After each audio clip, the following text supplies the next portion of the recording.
These are the new RayNeo Air 4 glasses, just launched in the last few weeks. They're AR or augmented reality glasses, meaning they've got built-in screens to mirror exactly whatever device you plug in to the USB-C cable, be it your phone for a movie or, more in tune with this channel, your DJI remote. Similar to a set of FPV goggles, these glasses are a brilliant way to view your remote screen whilst flying, giving you the equivalent of watching a private huge screen, even in bright sunlight like today. Their simplicity and performance are, to me, what makes them such a great bit of kit, and that's why I went out and bought a pair after a few of my subscribers had got in touch about them. So let's take a closer look. The idea is simple enough. They've actually got two built-in little micro-Oled screens with a resolution of 1080p and variable brightness up to 1000 nits, which is plenty bright enough to see even in direct sunlight, because of course they are positioned behind tinted glass. They plug into any device with a USB-C display port via a simple USB-C to USB-C cable. So let's take a quick look in the studio at what you actually get in the box and then see them in action. So here is what you get in the box.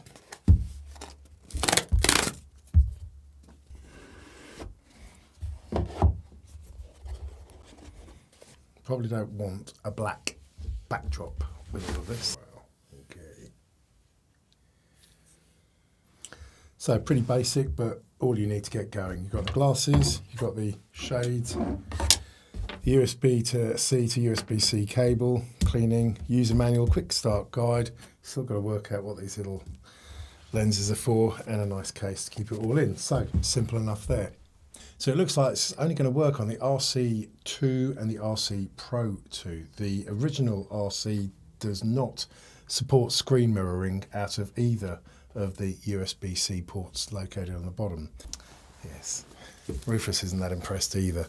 But yeah, it does seem though that unfortunately it's only going to be the Mini 4 Pro, the Mini 5 Pro, and of course all of the other models that connect to the RC2 or the RC Pro 2. So good news if you've got a newer model, not so great if you've got an older model. Either way, it looks like I need to get outside and put these to the test. So all nice, simple enough. Glasses, case, you've got the cable, you've got the instruction manual, you've got some additional shades to black out to the glasses completely, and you've got the magnetic template. If you've got prescription glasses, you can get them made up and they will fit in perfectly with that as well. So all very, very straightforward. And of course, the key point is that they've got no internal batteries. They are going to simply rely on the signal sent through the USB-C cable plugged into the USB-C display port on your device, and they will just mirror the screen. So obviously it's not just about drones. These are going to be a great way to watch stuff on your phone as well, whether you're on a train or on a plane, way more discreet than standard big VR goggles. They'll work on any smartphone that has got USB-C DisplayPort functionality built in. So that is going to include pretty much any of the iPhones from 15 onwards and most upper-end Android phones. Certainly the Samsung Ultra 26 that I've just got. Actually, the Samsungs from 21 onwards have got DisplayPort functionality built in, so the Sony Xperias. You can use a website like GSM Arena to check the specs of your phone's connectivity to see if it's got DisplayPort built in. So all you do is just plug them in. You've got an angled USB-C that just goes nicely on that, so when you're wearing them, the cable will hang right down. And then you are literally just going to plug them straight into the underside of the remote control, and that's it. They'll immediately start displaying what your screen is showing on the remote. Now obviously it's going to be pretty hard for me to convey what it's like wearing these, because obviously you're just seeing the screen through the glasses. I will take off in a moment and convey my experience, but what I can do before then is go through some of the specs, because the specs for these glasses are pretty impressive indeed. First off, brightness. Yeah, I mentioned 1000 nits. Even in today's bright sun, the screen is very, very clear, and whilst the brightness of the remote screen often has to be more than 1000 nits because the sun is shining directly down onto the screen, obviously with this you are looking at the screen through, the sun is coming through from the other side, so you have no problem seeing the screen in absolute clarity even on a bright sunny day like today. On the underside you've actually got a couple of little buttons to adjust the brightness. You can make the screen brighter or dimmer. On the other side you've got the sound adjustments as well. What else have we got? Sound. They've also got a impressive sound. They've got a quad array of Bang & Olufsen speakers. Not sure if they're going to come out, but you've got two little speakers by Bang & Olufsen, no less. So you can listen to the sounds either through the glasses themselves or through your buds straight in your ear. But either way, good sound as well. So look, what does it actually feel like flying a drone? Let's get these boys pumped up and we'll take a look. So first off, let's have them going with the Mini 5 Pro. And what's quite interesting is that, like I said, the screen is probably taking up, I mean, if my field of view is like that, I can see the house there and the garden there, the screen is here. Now I can actually see through the screen, I can see my hand flashing, but that is the screen in front of me, whereas this is my field of view. So let's get the drone up in the air.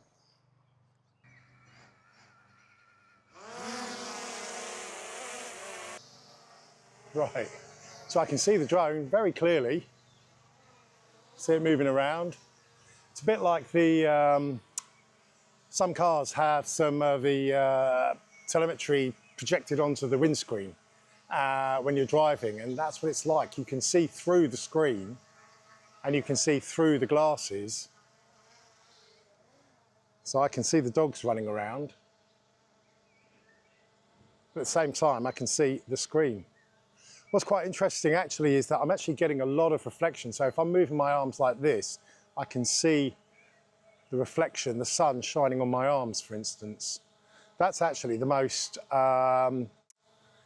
intrusive element, if you like, is that I'm getting this, this reflection from directly down below me. But I mean, this is strong midday sunshine here, and I can see the screen absolutely perfectly. So I'm looking through the lens here, through the glasses. I can see the drone landing. Right, okay. Secondly, let's try with the Avata 360. Again, now, obviously, like I said, this is no replacement for the Goggles 3 or the Goggles N3, because the goggles have got the DJI Fly app built in, and the goggles are what connects with the motion controller. So for now, I'm just using the RC2 remote to control the Avata 360. And of course, that's what these glasses will plug straight in for. So, but I can see through it. I can adjust the brightness. If I make it dimmer, I see far more through. So I can see the camera set up and I can see all the drones on the table very clearly here. If I make it brighter, then they get more faint and the screen becomes more apparent. Right, without further ado, no dogs nearby.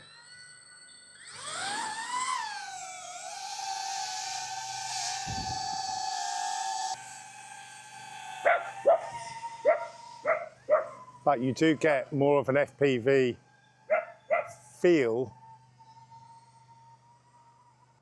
We've got little doggies.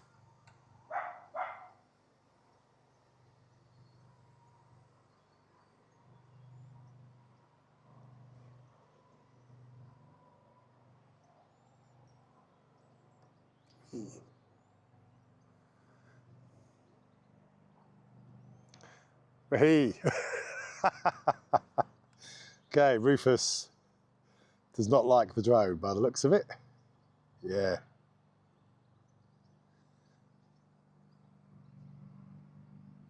There's Ted.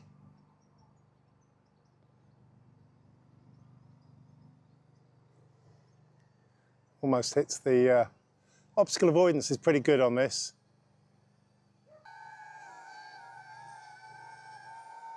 Go back down again for another little look.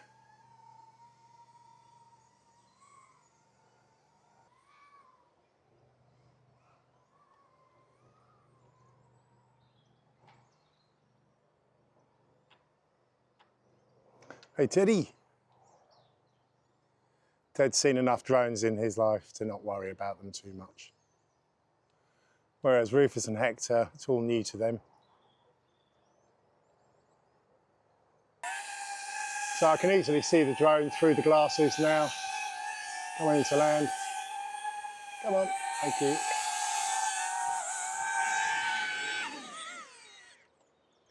Right, there we go. Nice one.